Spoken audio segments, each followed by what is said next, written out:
ये दुनिया के अंत से पहले एक अजीब नियम आने वाला था। हर इंसान उस आखिरी जानवर में बदल जाएगा जिसे उसने खाया होगा। कुछ लोगों ने बीफ न्यूडल्स खाए और प्राचीन ब्लैक ड्रैगन में बदलकर आसमान और धरती हिला देने वाली ताकत हासिल कर ली। कुछ ने सिर्फ एक फ्राइड चिकन ड्रमस्टिक खाई और आग से बार बार जन्म लेने वाले अमर फीनिक्स बन गए। लेकिन मेरी पिछली जिंदगी में मैंने लापरवाही से एक प्लेट ब्रेस्ट चिकन राइस खा ली थी और मुझे जो क्षमता मिली वो थी पूरी तरह बेकार गाना, डांस और रैप की स्किल। उस नम और खतरनाक अपोकलिप्स में जहां भयानक बीस्ट हर तरफ घूमते थे और स्ट्रांग लोग कमजोरों का शिकार करते थे, मैं ज्यादा समय तक जिंदा नहीं रह पाया और बेहद दुखद मौत मरा। लेकिन अब मैं डिजास्टर आने से 3 दिन पहले दोबारा जन्म ले चुका हूं। मुझे आने वाले अपोकलिप्स का हर राज पता है। इस बार मैं एक एक कदम सोच समझ कर चलूंगा और इस बदली हुई दुनिया के सबसे ऊंचे सिंहासन पर बैठूंगा। सबसे पहला टारगेट जो मैंने चुना वो था आउल। उसकी रात में देखने की क्षमता और असाधारण सुनने की शक्ति मुझे अंधेरे के सभी खतरों से लगभग सुरक्षित बना सकती थी। दूसरा जरूरी जीव था इलेक्ट्रिक ईल। उसका शरीर 800 वोल्ट से भी ज्यादा बिजली छोड़ सकता था। पिछली जिंदगी में मैंने ऐसे इवॉल्व्ड ह्यूमंस देखे थे जिन्होंने सिर्फ इलेक्ट्रिक ईल्स की शक्ति के दम पर अपोकलिप्स में राज किया था। फैसला करने के बाद मैंने इंटरनेट पर सबसे शक्तिशाली जीवों की तलाश शुरू की। तभी मेरी नजर एक साधारण से दिखने वाले एंटी पर गई। सामान्य चींटियां अपने वजन से 400 गुना ज्यादा भार उठा सकती थीं, जबकि बुलेट एंट उससे भी ज्यादा खतरनाक थी और दुनिया के सबसे जहरीले जीवों में गिनी जाती थी। आउल मुझे बेहतरीन नाइट विजन और हीरिंग देता, इलेक्ट्रिक ईल मुझे बिजली पर नियंत्रण देता और बुलेट एंट मुझे राक्षसी ताकत, जबरदस्त बाइट फोर्स और घातक जहर देती। लड़ाई, परसेप्शन और पॉइजन सब कवर हो चुका था, लेकिन अभी भी एक सबसे महत्वपूर्ण चीज की कमी थी, डिफेंस। इस निर्दयी अपोकलिप्स में कमजोर डिफेंस का मतलब निश्चित मौत था। चाहे तुम्हारी अटैक पावर कितनी भी ज्यादा हो, देर सबेर या तो दूसरे इवॉल्व्ड ह्यूमंस तुम्हारा शिकार करते या म्यूटेटेड बीस्ट्स तुम्हें खा जाते। चूंकि मुझे जिंदगी का दूसरा मौका मिला था, मैं खुद को बिना किसी कमजोरी वाला एक परफेक्ट वॉर गॉड बनाना चाहता था। डिफेंस के लिए क्या चुनूं, क्रोकोडाइल या टर्टल? पिछली जिंदगी में मैंने अपनी आंखों से एक आदमी को देखा था जिसने डिजास्टर से पहले क्रोकोडाइल का मांस खाया था। इवॉल्व होने के बाद उसका पूरा शरीर क्रोकोडाइल स्केल से ढक गया था और उसकी ताकत, बाइट फोर्स और डिफेंस बेहद खतरनाक हो गई थी। कुछ लोग आर्मर्ड फिश की भी सलाह देते थे क्योंकि उसकी बाहरी परत इतनी मजबूत थी कि गोलियां तक उछल जाती थीं। लेकिन वो एक प्रोटेक्टेड एंडेंजर्ड स्पीसीज थी और उसे कानूनी रूप से पाना लगभग नामुमकिन था, इसलिए मैंने तुरंत वो विकल्प छोड़ दिया। तभी मेरे दिमाग में एक और जीव आया, टार्डिग्रेड। अगर अपोकैलिप्स आने से पहले मैं पर्याप्त टार्डिग्रेड्स खा लेता तो मुझे उनकी लगभग अमर बॉडी मिल सकती थी। ये जीव लगभग हर चीज से बच सकते थे। जब तक सूरज मौजूद है, ये सिद्धांत रूप से हमेशा जिंदा रह सकते हैं। ये अत्यधिक गर्मी, अत्यधिक कोल्ड, भारी दबाव और यहां तक कि आउटर स्पेस की परिस्थितियां भी सह सकते हैं। न्यूक्लियर रेडिएशन भी इन्हें नहीं मार सकती जब तक ये सीधे ब्लास्ट जोन में ना हो। सबसे अच्छी बात यह थी कि टार्डिग्रेड्स दुनिया में लगभग हर जगह पाए जाते हैं। गीली मिट्टी, मॉस और पानी की पतली परतों में ये भरे रहते हैं। इन्हें हासिल करना सबसे आसान ट्रम्प कार्ड था, लेकिन जल्द ही एक प्रॉब्लम सामने आई। अगर आउटर स्पेस भी टार्डिग्रेड को नहीं मार सकता तो मैं उसे खाऊंगा कैसे? मैंने तुरंत वैज्ञानिक लेख पढ़ने शुरू किए और आखिरकार उनकी कमजोरी खोज निकाली। टार्डिग्रेड्स पारदर्शी जीव होते हैं। जब वे किसी अत्यधिक कठिन वातावरण का सामना करते हैं तो अपने शरीर का पानी सुखाकर छोटे बैरल जैसी आकृति में बदल जाते हैं। वैज्ञानिकों ने उन्हें 150 डिग्री सेल्सियस गर्मी और -200 डिग्री सेल्सियस कोल्ड तक में रखा था। सामान्य तापमान पर लौटने के बाद भी वे जिंदा हो गए। एटॉमिक बॉम्ब स्तर की रेडिएशन भी उन्हें नहीं मार सकी और मारियाना ट्रेंच के दबाव से 6 गुना अधिक दबाव भी उन्हें खत्म नहीं कर पाया। लेकिन उनकी एक घातक कमजोरी थी, अल्ट्रावायलेट स्टेरिलाइजेशन लैंप। सिर्फ 15 मिनट की यूवी एक्सपोजर उन्हें पूरी तरह मार सकती थी और 24 घंटे के भीतर वे अपनी सारी गतिविधि खो देते थे। हाई टेम्परेचर स्टीम और सीधी आग भी उन्हें नष्ट कर सकती थी। सारी महत्वपूर्ण जानकारी जुटाने के बाद मैंने तुरंत तैयारी शुरू कर दी। अपोकैलिप्स आने में सिर्फ 3 दिन बचे थे। मुझे जितनी जल्दी हो सके अपने इवोल्यूशन इंग्रेडिएंट्स इकट्ठा करने थे। मैंने ऑनलाइन माइक्रोस्कोप और अल्ट्रावायलेट स्टेरिलाइजेशन लैंप ऑर्डर किया। यूवी लाइट सबसे सुरक्षित तरीका था जिससे टार्डिग्रेड्स को मारा जा सकता था बिना उनके सूक्ष्म शरीर को नुकसान पहुंचाए। मेरे शहर के बाहर खेत और जंगल थे जो मॉस से ढके हुए थे। ये टार्डिग्रेड्स के लिए परफेक्ट हैबिटेट थे। मैं तुरंत पहाड़ों की ओर गया और बड़ी मात्रा में मॉस और लाइकेन इकट्ठा कर लाया। सामग्री इकट्ठा करते समय मैंने घास में रेंगता हुआ एक सैलामेंडर देखा। तभी एक याद मेरे दिमाग में उभरी। सैलामेंडर्स के पास बेहद शक्तिशाली रिजेनरेशन एबिलिटी होती है। वे अपने कटे हुए अंगों को बार बार उगा सकते हैं। मैंने तुरंत इंटरनेट पर इसकी पुष्टि की। जवाब बिल्कुल वैसा ही था जैसा मैं चाहता था। अनंत रीजेनरेशन और अविश्वसनीय जीवन शक्ति। मेरा दिल उत्साह से धड़क उठा। टार्डिग्रेड की अमृता और सैलामेंडर की रीजेनरेशन अगर एक साथ मिल जाए तो मैं अपोकलिप्स में लगभग अजेय बन जाऊंगा। मैंने सैलामेंडर को सावधानी से घर लाकर पालना शुरू कर दिया। फिर अपनी मोटरसाइकिल लेकर काउंटी शहर पहुंचा। वहां मैंने यूवी लैंप और कई सेट बेहद लचीले कपड़े खरीदे ताकि भविष्य में ट्रांसफॉर्मेशन के दौरान मेरे कपड़े फट ना जाए। साथ ही मैंने शॉर्ट वीडियो प्लेटफॉर्म्स पर कई ब्रीडिंग क्रिएटर्स को प्राइवेट मैसेजेस भेजे। मैं ऊंची कीमत पर ऑल इलेक्ट्रिक ईल और बुलेटेंट खरीदना चाहता था। जब तक मेरा सारा काम खत्म हुआ, शाम हो चुकी थी। मैंने बाहर साधारण डिनर किया और फिर अपने स्कूल से माइक्रोस्कोप, बीकर्स, ड्रॉपर और कई लैब टूल्स उधार ले आया। ऑनलाइन ट्यूटोरियल्स की मदद से मैंने मॉस को 24 घंटे तक पानी में भिगोया। उसके बाद उसका पानी निचोड़कर माइक्रोस्कोप स्लाइड्स पर नमूने डाले। शायद पुनर्जन्म ने मुझे किस्मत भी दी थी। पहली ही ऑब्जर्वेशन में मुझे सिर्फ 0.1 मिलीमीटर का एक टार्डिग्रेड मिल गया। उसे नंगी आंखों से देखना भी असंभव था। सैकड़ों टार्डिग्रेड्स इकट्ठा करने में बहुत समय और मेहनत लगने वाली थी।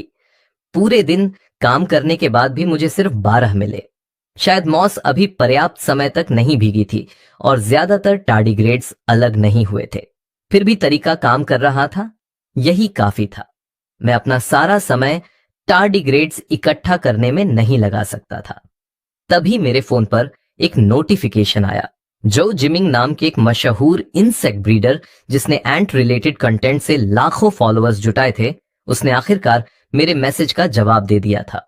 दूसरे दिन सुबह मैंने सबसे पहले उस सैलामेंडर को चेक किया जिसे मैं पाल रहा था। वो अभी भी पूरी तरह स्वस्थ और एक्टिव था, इसलिए फिलहाल उसे फ्रिज में रखने की जरूरत नहीं थी। उसके बाद मैं तय समय पर जो जिमिंग के प्राइवेट ब्रीडिंग बेस पर पहुंच गया। पूरा बेस कांच के टैंकों से भरा हुआ था जिनमें तरह तरह के दुर्लभ कीड़े रखे गए थे। एक कोने में मुझे वही चीज दिख गई जिसकी मुझे सबसे ज्यादा जरूरत थी, बुलेटेंट्स। जो जिमिंग उन्हें बेहद कीमती मानता था, यहां तक कि मरे हुए नमूनों को भी संभालकर डिस्प्ले के रूप में रखा गया था। मैंने बिना घुमाए फिराए अपनी बात रखी। मुझे 50 जिंदा बुलेट एंड्स चाहिए और कुछ मरे हुए नमूने भी। मैंने तुरंत पैसे ट्रांसफर कर दिए। जो जिमिंग को उसी पल पछतावा होने लगा कि उसने इतनी कम कीमत क्यों बताई। साथ ही उसे यह भी हैरानी थी कि मुझे मरे हुए कीड़ों की आखिर जरूरत ही क्या है। जब मैं बेस में घूम रहा था तो मेरी नजर 2 ऐसे बीटल्स पर पड़ी जो लोहे के टुकड़ों जैसे दिख रहे थे। जो जिमिंग ने गर्व से उनका परिचय कराया। ये आयरन क्लाड बीटल्स हैं। इनके पास प्रकृति के सबसे मजबूत बाहरी कवचों में से एक होता है। ये अपने वजन से लगभग 40,000 गुना ज्यादा दबाव सह सकते हैं। अगर इन्हें अनुपातिक रूप से बड़ा कर दिया जाए तो इनकी फिजिकल डिफेंस पूरी नेचर में सबसे स्ट्रांग मानी जाएगी। ये सुनते ही मेरा दिल उछल पड़ा।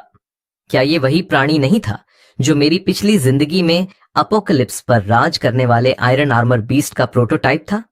मैंने तुरंत आयरन क्लैड बीटल्स को भी अपनी खरीदारी की लिस्ट में जोड़ लिया।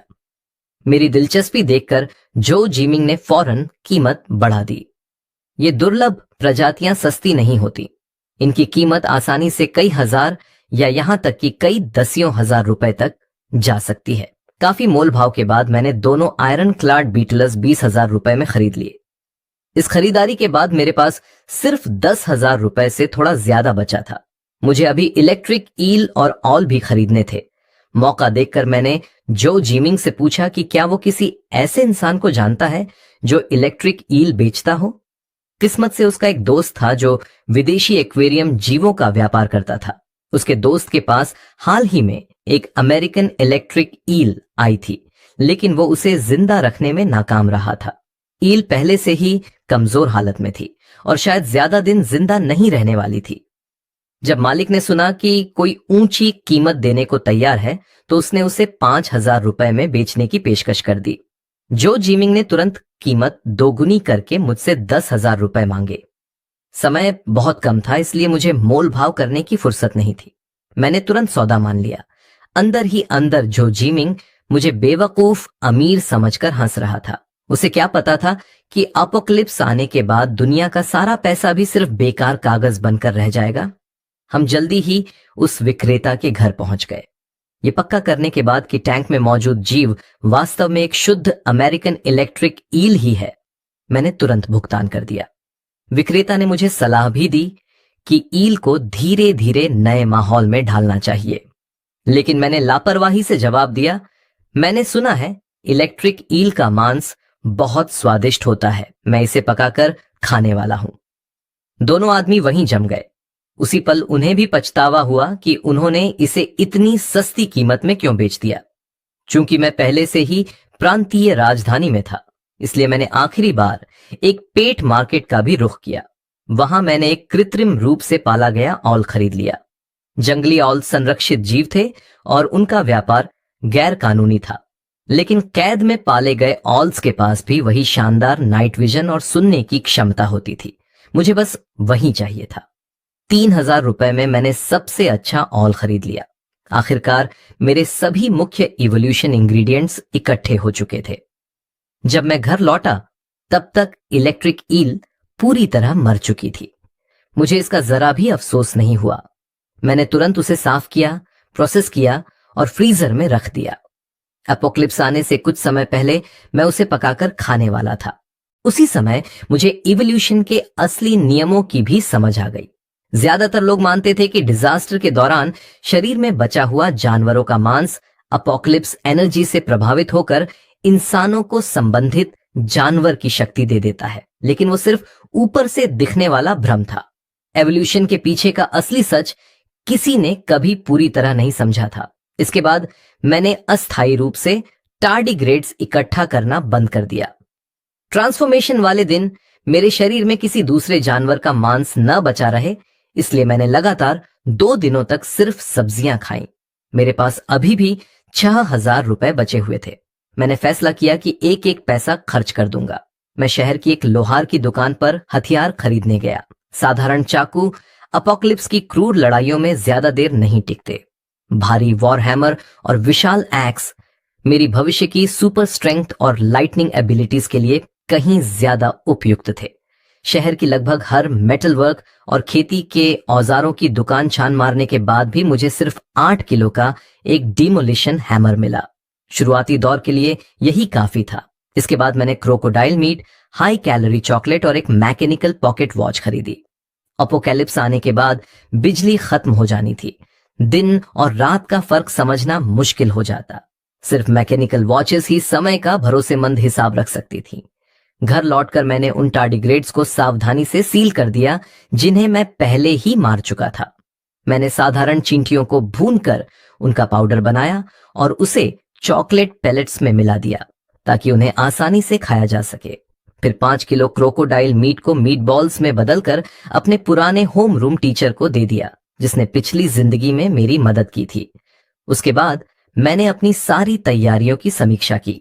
कैप्टिव ब्रेड ऑनवल, मरी हुई अमेरिकन इलेक्ट्रिक ईल, 50 जिंदा बुलेट एंड्स और ढेर सारी चींटियों की लाशें, 2 आयरन क्लैड बीटल, एक जिंदा सैलेमेंडर, सील किए हुए टार्डिग्रेड्स और अच्छी तरह तैयार किया गया क्रोकोडाइल मीट।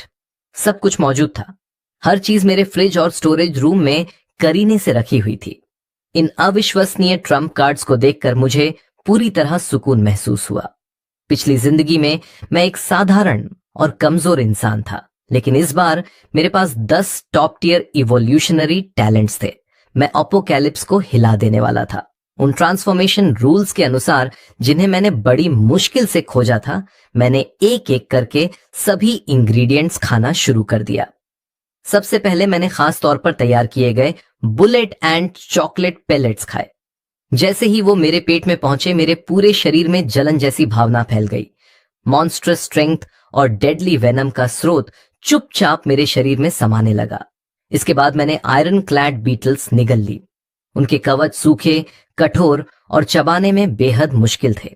असहजता को दबाते हुए मैंने हर टुकड़ा निगल लिया। उसी पल मेरे शरीर की हर मांसपेशी तन गई। ऐसा लगा जैसे कोई अदृश्य कवच मुझे ढक रहा हो। बेजोड़ फिजिकल डिफेंस का सार धीरे धीरे मेरे शरीर में जड़ें जमाने लगा। फिर मैंने क्रोकोडाइल मीट बॉल्स खाए। एक जंगली और दबंग बीस्टली पावर मेरे भीतर उमड़ पड़ी। कठोर स्केल्स, शक्तिशाली जबड़े और शिकारी प्रवृत्तियां सब मेरे शरीर का हिस्सा बन गई। आखिर में मैंने आउल मीट और इलेक्ट्रिक ईल मीट खा लिया। जिन टॉप टियर इवोल्यूशन सोर्सेज की मैंने इतनी सावधानी से योजना बनाई थी, वे सभी अब मेरे डाइजेस्टिव सिस्टम में मौजूद थे। पूरे समय मैं बेहद सतर्क रहा। मेरे भोजन में किसी दूसरे जानवर के मांस का एक भी अंश शामिल नहीं हुआ। सब कुछ खत्म होने के बाद मैंने अच्छी तरह कुल्ला किया और खाना पूरी तरह बंद कर दिया। अब सिर्फ इंतजार बाकी था, पूरी दुनिया की तबाही के आने का इंतजार। शाम होते होते आसमान अचानक अंधेरा पड़ गया। पूरा आकाश अजीब गहरे बैंगनी बादलों से ढक गया। वातावरण भारी और दमनकारी हो गया। सांस लेना तक मुश्किल लगने लगा। फिर भी सड़कों पर रौनक बनी हुई थी। लोग हंस रहे थे, बातें कर रहे थे। नाइट मार्केट्स लोगों से भरे हुए थे। अनगिनत लोग इस बात से पूरी तरह अनजान थे कि दुनिया का अंत बस कुछ ही पलों की दूरी पर है। वे अभी भी बारबेक्यू खा रहे थे, ड्रिंक्स पी रहे थे और डेजर्ट्स का आनंद ले रहे थे। उन्हें बिल्कुल अंदाजा नहीं था कि इस समय जो खाना वे खा रहे हैं वही उनके भविष्य की ताकत की ऊपरी सीमा तय करेगा। आधी रात 0 बजे बूम! एक अदृश्य विस्फोट पूरे स्वर्ग और धरती में गूंज उठा। कोई वास्तविक आवाज नहीं थी, फिर भी वो हर इंसान की आत्मा के भीतर फट पड़ा। अपोकलिप्स एनर्जी आसमान से बरसने लगी। एवोल्यूशन का युग आधिकारिक रूप से शुरू हो चुका था। एक अजीब शॉक वेव पूरी दुनिया में फैल गई। गहरा बैंगनी आसमान लोहे के पर्दे की तरह नीचे उतर आया। स्ट्रीट लाइट्स बुरी तरह टिमटिमाने लगी। एक एक करके सारे बल्ब फट गए। कुछ ही सेकंड में चहल पहल से भरा नाइट मार्केट अंतहीन अंधेरे में डूब गया। सिर्फ डरावनी बैंगनी धुंध बाकी रह गई। विनाश की कोल्ड आभा शहर के हर कोने में फैल गई। ये सन्नाटा आधे सेकंड से भी कम समय तक रहा। थोड़ी दूरी पर एक स्ट्रांग आदमी जो भुना हुआ मटन खा रहा था, अचानक बुरी तरह कांपने लगा। उसका शरीर फैलने और मुड़ने लगा। उसकी त्वचा से गहरे भूरे रंग का पर निकल आया।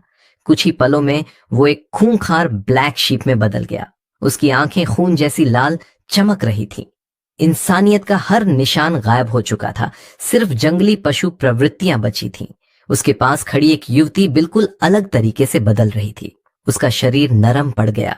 नीली जल जैसी रोशनी उसे घेरने लगी। कुछ ही सेकंड में वो एक नाजुक एक्वाटिक स्पिरिट क्रीचर में बदल गई। पूरी सड़क पर दहशत आग की तरह फैल गई। हर तरफ ट्रांसफॉर्मेशंस होने लगी। हर इंसान की किस्मत उसके आखिरी भोजन ने पहले ही तय कर दी थी। एक बीफ सूप रेस्टोरेंट के बाहर एक मध्य वय आदमी अचानक झुक गया। उसका शरीर कठोर हो गया। मांसपेशियां कई गुना बढ़ गईं। उसकी इंसानियत गायब हो गई। उसने सिर झुकाया और भयानक ताकत के साथ आगे की ओर हमला कर दिया। पूरी बस हवा में उछल गई और पास की इमारत से जा टकराई।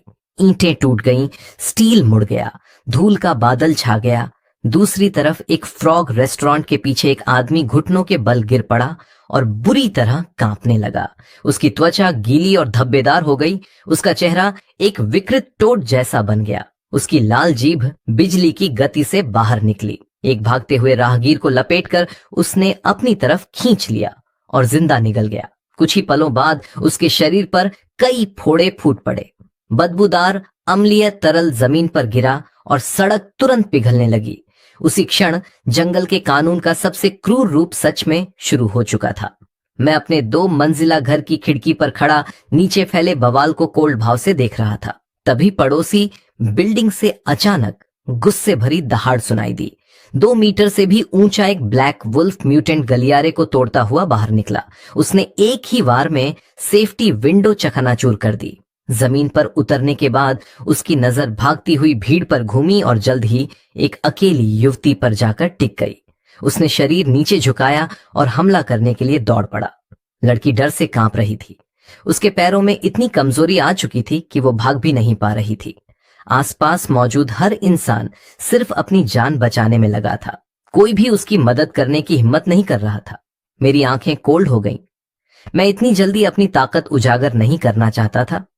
अपोकलिप्स में किसी को मरते हुए देखकर भी मदद न करना पूरी तरह सामान्य बात थी, लेकिन बिना वजह कमजोरों को सताना मुझे पसंद नहीं था।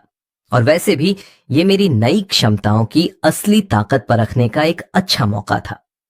ये सोचकर मैंने अपना 8 किलो वाला तोड़फोड़ हैमर उठाया और नीचे की ओर चल पड़ा। ऑल से मिली नाइट विजन एक्टिव होते ही अंधेरा दिन की तरह साफ दिखाई देने लगा। हवा की आवाज, आसपास मौजूद जानवरों की धड़कनें, हर छोटी बड़ी चीज मेरे कानों तक बिल्कुल साफ पहुंच रही थी। एक हल्के कदम के साथ मैं बिल्डिंग से बाहर निकला और ऐसी रफ्तार से आगे बढ़ा जो आम इवॉल्व्ड ह्यूमंस की पहुंच से कहीं ज्यादा थी। उसी समय ब्लैक वुल्फ म्यूटेंट उस डरी हुई लड़की पर छपटने ही वाला था। पीछे से आती हलचल महसूस करके वो अचानक मुड़ा। उसकी खून जैसी लाल आंखें सीधे मुंह पर टिक गईं। उसके गले से एक गहरी चेतावनी भरी गुर्राहट निकली। मैंने एक हाथ में विशाल हैमर पकड़ा हुआ था। मेरे शरीर पर बिजली की छोटी छोटी चिंगारियां दौड़ रही थीं। एक अदृश्य भारी कवच मुझे सिर से पैर तक ढके हुए था। मैंने उसे कोल्ड नजरों से देखा और कहा, शांत रहो और यहां से निकल जाओ। कुछ पल के लिए वो भेड़िया मुझसे निकल रही अजीब दबाव भरी आभा से डर गया, लेकिन अगले ही सेकंड उसकी क्रूरता फूट पड़ी। उसने अपने पैरों से जोरदार छलांग लगाई और सीधे मेरी तरफ झपटा। मैंने न तो बचने की कोशिश की और न ही पीछे हटा। बुलेट एंड की मॉन्स्ट्रस स्ट्रेंथ मेरे शरीर में उमड़ पड़ी। मेरी मांसपेशियां फूल गईं। डेमोलिशन हैमर हवा को चीरता हुआ बगल से घूमा। कान फाड़ देने वाली टक्कर की आवाज पूरी सड़क पर गूंज उठी। ब्लैक वुल्फ कई मीटर दूर जा गिरा। उसका शरीर दीवार से बुरी तरह टकराया। हड्डियां टूटने की आवाज आई और दर्द भरी हुआ गूंज उठी। उसने अविश्वास से सिर उठाया। मेरा शरीर सामान्य दिखता था, लेकिन मेरी ताकत, डिफेंस और दबदबा उसे पूरी तरह कुचल रहे थे। भागते हुए लोग वहीं रुक गए। हर चेहरे पर हैरानी थी। भेड़िया उठने की कोशिश करने लगा। उसकी फर धूल से भर चुकी थी। टूटी हुई हड्डियां उसे असहनीय दर्द दे रही थीं। पहली बार उसकी लाल आंखों में डर दिखाई दिया। उसने अपनी पूंछ पैरों के बीच दबा ली और कराहता हुआ एक अंधेरी गली में घुसकर गायब हो गया। बचाई गई लड़की लड़खड़ाते हुए मेरी तरफ आई। उसके पैर कांप रहे थे। वो बार बार कांपती आवाज में मेरा धन्यवाद करने लगी। मैंने बस एक नजर उस पर डाली। मेरा चेहरा शांत था। धन्यवाद की जरूरत नहीं। अपोकलिप्स में तुम सिर्फ खुद पर भरोसा कर सकती हो। अपना ख्याल रखो। इतना कहकर मैं मुड़ा और वापस जाने लगा, लेकिन कुछ ही कदम चलने के बाद मेरे कानों में एक अजीब आवाज आई। सरसराहट, अनगिनत तेज सरसराहट की आवाजें। वो सड़क किनारे की झाड़ियों और अंधेरे कोनों से आ रही थी। मेरी आउल हियरिंग ने तुरंत असामान्यता पकड़ ली। मैं भौहें सिकोड़कर रुक गया।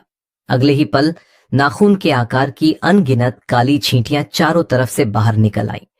वे किसी जीवित बाढ़ की तरह सड़क के बीचों बीच उमड़ने लगी। उनके रास्ते में आने वाली हर घास की पत्ती चट कर दी गई। Mutated ants. अपोकैलिप्स एनर्जी ने सिर्फ इंसानों को ही नहीं बदला था, दुनिया के हर कीड़े और जानवर में भी म्यूटेशन हो चुका था। ये कभी साधारण रहने वाली चींटियां अब बेहद आक्रामक शिकारी बन चुकी थी।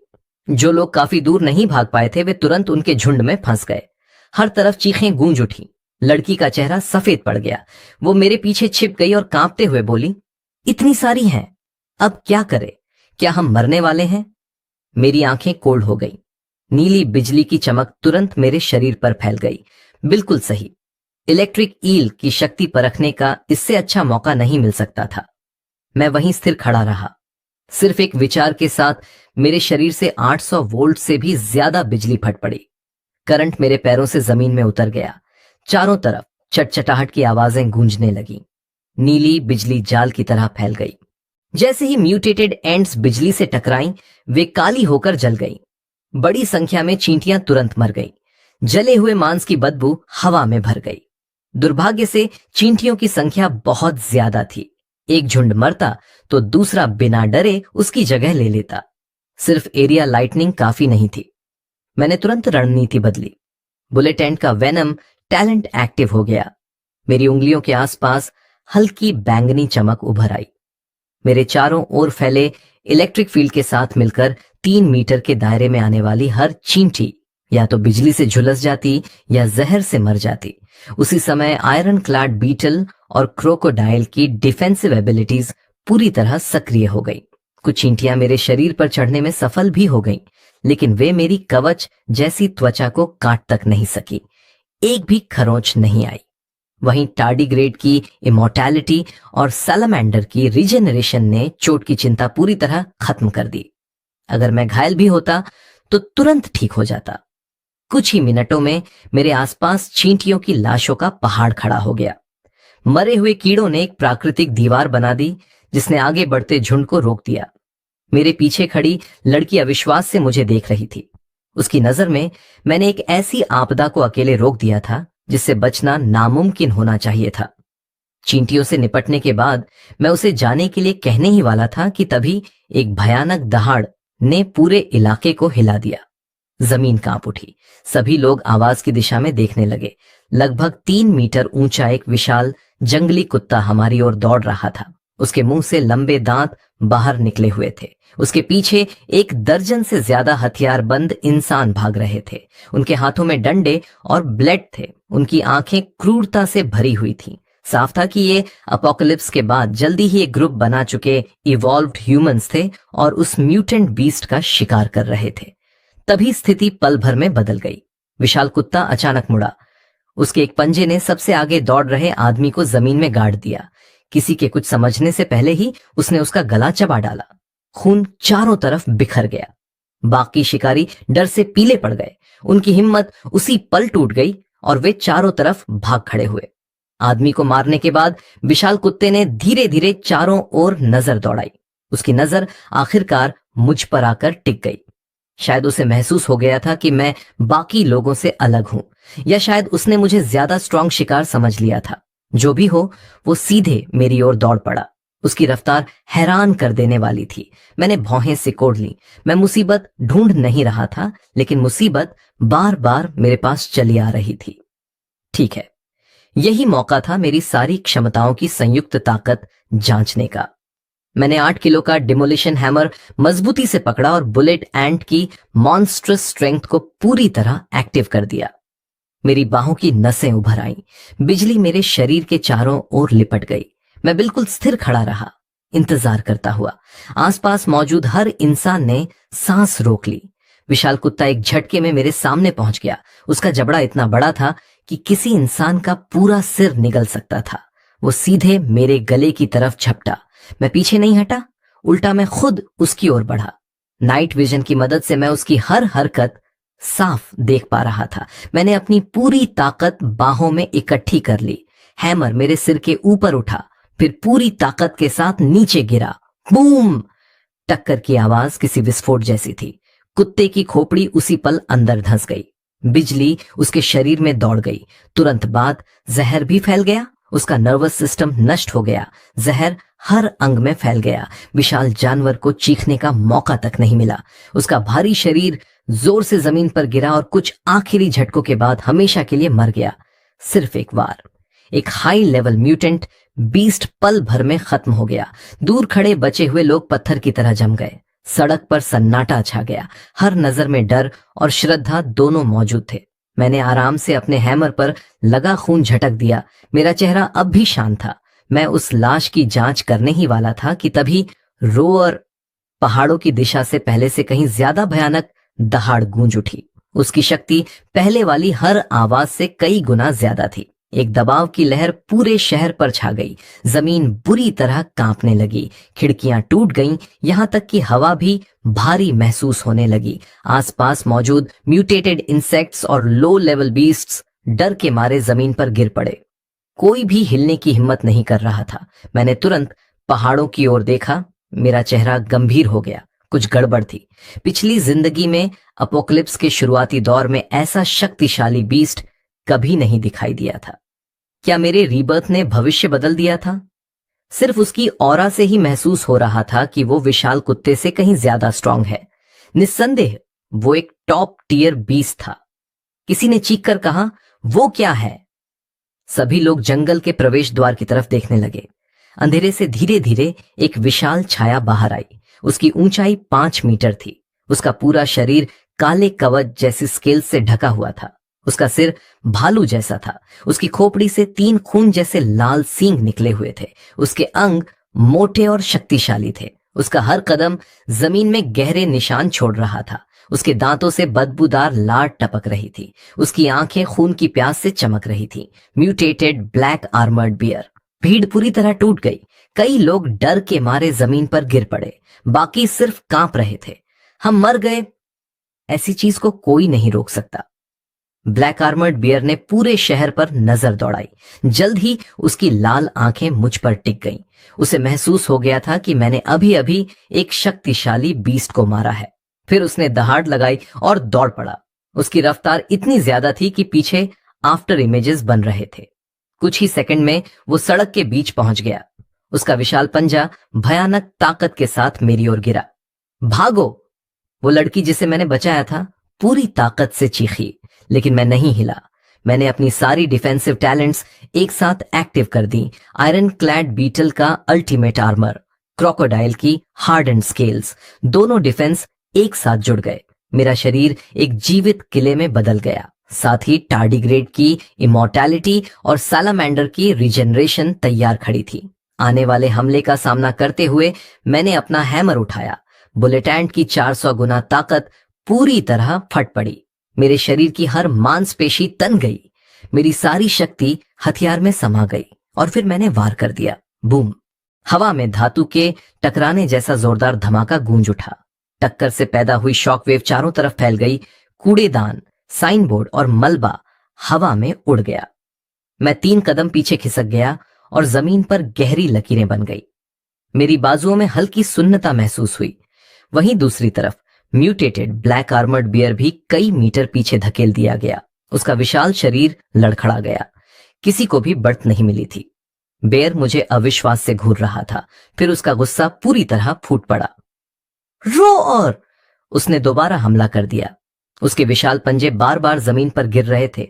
हर वार में इतनी ताकत थी कि गाड़ियां चकनाचूर हो सकती थीं और कंक्रीट पिस सकता था। कुछ ही पलों में पूरी सड़क गड्ढों से भर गई। आउल की नाइट विजन की मदद से मैं उसकी हर हरकत साफ पढ़ पा रहा था। मैं लगातार बचते हुए हाई वोल्टेज बिजली छोड़ रहा था। ब्लू लाइटनिंग उसकी कवच जैसी स्केल्स पर गिर रही थी। चारों तरफ चिंगारियां उड़ रही थीं, लेकिन सिर्फ हल्के जले हुए निशान बन रहे थे। उस बीस्ट की डिफेंस बहुत ज्यादा मजबूत थी। सिर्फ बिजली से काम नहीं चलने वाला था। मेरी आंखें सिकुड़ गईं। मैंने तुरंत अपनी रणनीति बदल दी। बुलेट एंड का जहरीला टैलेंट पूरी तरह एक्टिव हो गया। मेरी उंगलियों के चारों तरफ हल्की बैंगनी चमक फैल गई। बेयर के एक हमले के दौरान मुझे मौका मिला और मैं अचानक तेजी से आगे बढ़ गया। मेरा शरीर गोली की तरह आगे निकला। फिर मैं हवा में उछल गया। मैंने हथौड़े को सिर के ऊपर उठाया और बिजली, झर और अपनी राक्षसी ताकत को एक ही वार में मिला दिया। मेरा निशाना था उसके एक सींग का आधार। बूम! सड़क पर तेज टूटने की आवाज गूंज उठी। बेयर का एक खून जैसा लाल सींग तुरंत टूट गया। झर और बिजली सीधे घाव के अंदर घुस गए। झर उसके पूरे शरीर में फैलने लगा और बिजली उसकी नसों को तबाह करने लगी। ब्लैक आर्मर्ड बियर दर्द से भरी चीख निकाल उठा। हवा में खून बिखर गया। उसका विशाल शरीर बुरी तरह कांपने लगा। उसने जवाबी हमला करने की कोशिश की, लेकिन झर और बिजली ने मिलकर उसे दबा दिया था। उसकी हरकतें धीरे धीरे सुस्त पड़ने लगी। जैसे ही मैं जमीन पर उतरा, मैंने उसे संभलने का मौका नहीं दिया। मैं फिर से उसकी तरफ दौड़ा। हथौड़ा ऊपर उठा। मेरे शरीर की पूरी ताकत उसमें इकट्ठा हो गई। फिर मैंने पूरी शक्ति से उसका सिर निशाना बनाकर वार कर दिया। क्रैक! हड्डियां टूटने की साफ आवाज गूंजी। बियर की खोपड़ी अंदर धंस गई। उसका विशाल शरीर भारी आवाज के साथ जमीन पर गिर पड़ा। कुछ आखिरी झटकों के बाद वो पूरी तरह शांत हो गया। पूरी सड़क पर सन्नाटा छा गया। हर कोई मुझे ऐसे घूर रहा था जैसे कोई मॉन्स्टर देख लिया हो। जो जायंट बेयर कुछ पल पहले अजय लग रहा था वो अब मर चुका था। मैंने धीरे से हथौड़ा नीचे कर लिया। मेरे शरीर के चारों तरफ लिपटी बिजली गायब होने लगी। मेरे चेहरे पर कोई खास बदलाव नहीं था। मेरे लिए ये चुनौती अभी भी काफी नहीं थी। लेकिन तभी दूर से अस्त व्यस्त कदमों और जंगली दहाड़ों की आवाजें आने लगी। फेरल इवॉल्व्ड ह्यूमंस का एक समूह हमारी तरफ दौड़ता हुआ आ रहा था। उनकी आंखों में लालच भरा हुआ था। उनमें से हर एक ब्लैक आर्मर्ड बियर की लाश को घूर रहा था। साफ था कि वे क्या चाहते थे। बीस्ट की लाश, उसके रिसोर्सेज, उसकी कीमत। मैंने नीचे देखा तो महसूस किया कि मेरे शरीर के अंदर एक अजीब बदलाव हो रहा था। बेयर को मारने के बाद मेरे सभी टैलेंट्स थोड़े और मजबूत हो गए थे। मेरा खून ऊर्जा से भर गया था। मेरी ताकत बढ़ चुकी थी। साफ था कि स्ट्रॉन्ग म्यूटेंट बीस्ट्स का शिकार करने से इवोल्यूशनरी टैलेंट्स और मजबूत होते हैं। तभी वो समूह सड़क तक पहुंच गया। उनकी संख्या 10 से ज्यादा थी। उनकी आंखें खून जैसी लाल थीं। कुछ के कान भेड़िए जैसे थे, कुछ के हाथों में बीस्ट क्लॉज उगाए थे। हर एक ऐसा दिख रहा था जैसे एनिमल इंस्टिंक्ट्स ने उसे पूरी तरह निगल लिया हो। ब्लैक आर्मर्ड बियर मेरा है, उनका लीडर आगे बढ़ा। उसका सिर तेंदुए जैसा था और हाथ में खून से सना स्टील पाइप था। उसकी नजर लालच से बियर की लाश पर टिकी हुई थी। अपोक्लिप्स में हाई लेवल बीस्ट कॉप्सेस और बीस्ट कोर्स अनमोल खजाना होते थे। बाकी बचे लोग तुरंत पीछे हट गए। कोई भी इसमें पड़ना नहीं चाहता था। यहां तक कि जिस लड़की को मैंने बचाया था वो भी चुपचाप एक दीवार के पास जाकर छिप गई। उस समूह ने मुझे और बेयर की लाश को चारों तरफ से घेर लिया। मुझे अकेला देखकर उनका आत्मविश्वास बढ़ गया था। तुम्हें कुछ टैलेंट है लड़के, तुमने बेयर को मार दिया, लेकिन तुम्हारी किस्मत यहीं खत्म होती है। लाश हमें सौंप दो और हमें अपनी ताकत का राज भी बता दो। ऐसा करोगे तो हम तुम्हारी लाश सलामत छोड़ देंगे। मैं शांत खड़ा रहा। डेमोलिशन हैमर एक हाथ में था। मेरी आंखें कोल्ड थीं। पिछली जिंदगी में मैंने बहुत नुकसान सिर्फ इसलिए उठाया था क्योंकि मैं हमेशा पीछे हटता था और समझौता करता था। इस बार ऐसा कभी नहीं होने वाला था। जो भी मेरी चीजों पर नजर डालेगा उसे कीमत चुकानी पड़ेगी। मैंने शांत आवाज में कहा, यह तुम्हारा आखिरी मौका है, यहां से दफा हो जाओ। मेरी चेतावनी सुनकर वे हंस पड़े। मौत ढूंढ रहे हो? लेपर्ड हेडेड लीडर दहाड़ता हुआ सबसे पहले मेरी तरफ झपटा। उसकी स्पीड बेहद तेज थी। कुछ ही सेकंड में वो मेरे सामने पहुंच गया। स्टील पाइप सीधे मेरे सिर की तरफ घुमा। उसी समय बाकी लोग भी एक साथ टूट पड़े। पंजे, मुक्के, हथियार, वे संख्या के बल पर मुझे कुचल देना चाहते थे, लेकिन मैं पूरी तरह शांत था। आउल की सुनने की क्षमता पूरी तरह फैल गई। हवा की आवाज, कदमों की आहट, सांसों की गति, मेरे आसपास की हर हरकत बिल्कुल साफ हो गई। हर हमला मेरे दिमाग में पहले से दिखाई देने लगा। आयरन क्लैड बीटल और क्रोकोडाइल की डिफेंस तुरंत एक्टिव हो गई। स्टील पाइप्स मेरे शरीर से टकराईं। नुकीले पंजे मेरी त्वचा पर रगड़े गए। चिंगारियां निकली, लेकिन कोई भी हमला मेरी रक्षा नहीं तोड़ पाया। एक खरोंच तक नहीं आई। लेपर्ड हेडेड आदमी की आंखें फैल गईं। ये कैसे संभव है? तुम्हारी डिफेंस इतनी मजबूत कैसे हो सकती है? मुझे उनसे बात करने में कोई दिलचस्पी नहीं थी। बुलेट एंट की राक्षसी ताकत फूट पड़ी। मेरा हथौड़ा हवा में लापरवाही से घूम गया। बूम! 2 हमलावर सीधे उसकी चपेट में आ गए। उनके मुंह से खून फूट पड़ा। उनके शरीर टूटी हुई पतंगों की तरह उड़ गए। वे दूर जाकर जमीन पर गिरे और तुरंत बेहोश हो गए। बाकी लोगों के चेहरे पीले पड़ गए। अब उन्हें हमारे बीच का अंतर समझ आने लगा था, लेकिन उनके लिए बहुत देर हो चुकी थी। पीछे हटने का मौका खत्म हो चुका था। मैंने एक विचार के साथ इलेक्ट्रिक ईल का टैलेंट एक्टिव किया। ब्लू लाइटनिंग मेरे पूरे शरीर के चारों तरफ लिपट गई। मेरे आसपास जीवित बिजली की दीवार बन गई। जो भी उसे छूता तुरंत झटके खाकर जमीन पर गिर पड़ता। उसी समय मेरी उंगलियों में झर बहने लगा। मैं बैटलफील्ड में एक परछाई की तरह घूम रहा था। मेरा हर वार किसी न किसी वाइटल पॉइंट पर पड़ रहा था। बैंगनी झर उनके शरीरों में घुसता गया। उनके हाथ पैर अकड़ने लगे। उनकी ताकत गायब होने लगी। कुछ ही सेकंड में ज्यादातर हमलावर जमीन पर पड़े थे। चारों तरफ दर्द भरी चीखें गूंज रही थीं। लेपर्ड हेडेड लीडर आखिरकार घबरा गया। उसके चेहरे का घमंड गायब हो चुका था। वो मुड़ा और भागने लगा। मेरी आंखें कोल्ड हो गईं। भागना चाहता है? मैंने जमीन पर जोर से कदम मारा। मेरी गति उससे कहीं ज्यादा थी।